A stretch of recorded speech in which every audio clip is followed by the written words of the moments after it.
Hi friends, நாம் இன்றைக்கி வந்து ஆரி ஃப்ரேமில் வந்து எப்படி நம்ம வந்து பட்டுப்பாவாடை கிளாத்தை வந்து ஃபிக்ஸ் பண்ணுறது அப்படிங்கிறத பார்க்க போகிறோம். அதுக்கு நான் வந்து 18 இன்ச்சு சைஸ் ஃப்ரேம் எடுத்திருக்கேன். அதை ஃபஸ்ட் நம்ம இந்த மாதிரி இன்னரும் அவுட்டரும் தனியாக எடுத்துக்கலாம். எடுத்துகிட்டு இன்னர் ஃப்ரேமை வந்து கிளாத்தோட கீழ் பக்கமாக கரெக்டாக வச்சுக்கோங்க. மேல் பக்கம் அந்த ஷோல்டர் பாயிண்ட்லாம் கரெக்டாக வரணும். அதே மாதிரி கீழே வந்து நம்ம இந்த ஹிப்பு போர்ஷன்லேயே நம்ம ஆரி ஒர்க் போட போகிறோம். அதனால் மேலேயும் கீழேயும், அதாவது நெக்கும் நம்மளோட கீழே அந்த பெல்ட் போர்ஷனும் கரெக்டாக வர்ற மாதிரி கிளாத்தை வச்சுட்டு, அதுக்கப்புறம் நம்ம மேல் பக்கமாக அவுட்டர் ரிங்கை வந்து அதுக்கு மேல் பக்கமாக இந்த மாதிரி வச்சுக்கோங்க. இன்னர் ரிங்க்கு மேலே அவுட்டர் ரிங்கை கரெக்டாக வச்சுக்கோங்க. இந்த மாதிரி தான் நம்ம வந்து கிளாத் வந்து ஃபிக்ஸ் பண்ணணும். ஃபிக்ஸ் பண்ணதுக்கப்புறம் ஃபுல்லாக எல்லா பக்கமுமே கிளாத்தை வந்து நம்ம நல்லா டைட்டாக ஃபிக்ஸ் பண்ணுவோம் பார்த்திங்களா, அந்த மாதிரி நல்லா டைட் பண்ணி எடுத்துக்கோங்க. எடுத்ததுக்கப்புறம் தான் நம்ம ஆரி ஒர்க் வந்து போடுறதுக்கு ஸ்டார்ட் பண்ணணும். இப்போ நான் வந்து ஃபுல்லாகவே டைட் பண்ணி எடுத்துட்டேன்.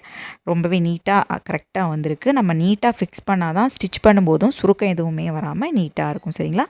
இந்த மாதிரி ட்ரை பண்ணி பாருங்கள், ஈஸியாக இருக்கும். தேங்க்யூ.